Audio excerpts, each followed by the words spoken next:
Bentornati e bentrovati a Storie. Stiamo per concludere una parte fondamentale del nostro cammino di queste settimane. Stiamo per concludere la lirica giambica, che ha tre grandi protagonisti. La lirica è una forma di poesia che si afferma in Grecia dopo la grande tradizione di Omero e di Esiodo. Questa forma di poesia si declina in diversi generi. Il primo genere che abbiamo affrontato è il genere giambico, il genere dell'invettiva. Questo genere ha tre protagonisti: Archiloco, Semonide e Ipponatte. Archiloco di Paro, Semonide, che abbiamo visto essere il poeta contro le donne, e Ipponatte, che è nato ad Efeso ma viene esiliato a Calazomene, e qui comincia a scrivere poesie che sono scritte sull'onda di un risentimento, il risentimento di aver perso, il risentimento di essere stato in esilio, il risentimento di non aver potuto partecipare davvero e pienamente al potere nella propria città. E che cosa fa Ipponatte? Ipponatte codifica quello che viene chiamato tecnicamente lo psogos. Lo psogos è questa capacità di sfogarsi, di sfogare se stesso, di sfogare la propria natura nell'aggressività.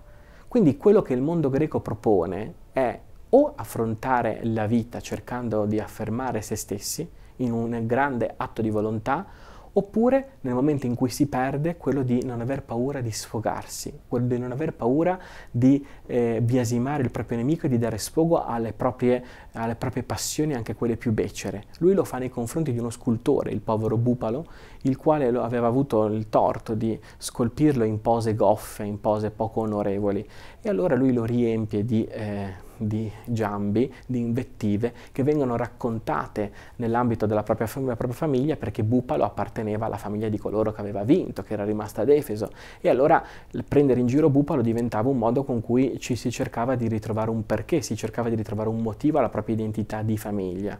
E quindi di fronte a questo è come se la cultura giambica ci dicesse di fronte alla vita che si fa sempre più incalzante non ci resta che sfogarci. Cosa vuol dire sfogarci? C'è un modo meno negativo di dire sfogarsi, che credo che sia il succo, quello che vorrei lasciarvi al termine di questa grande trattazione sui giambi.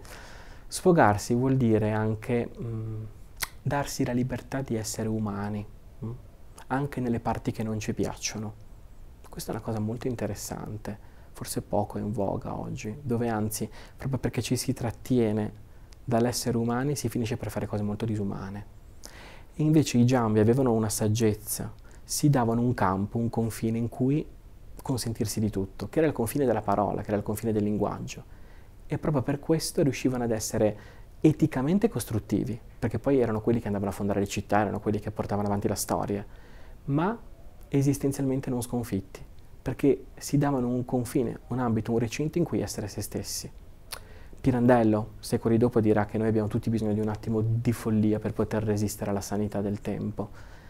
Il mondo greco non è proprio così, però ci si avvicina molto quando dice che c'è bisogno di uno spazio in cui permetterci di essere noi stessi, di essere uomini.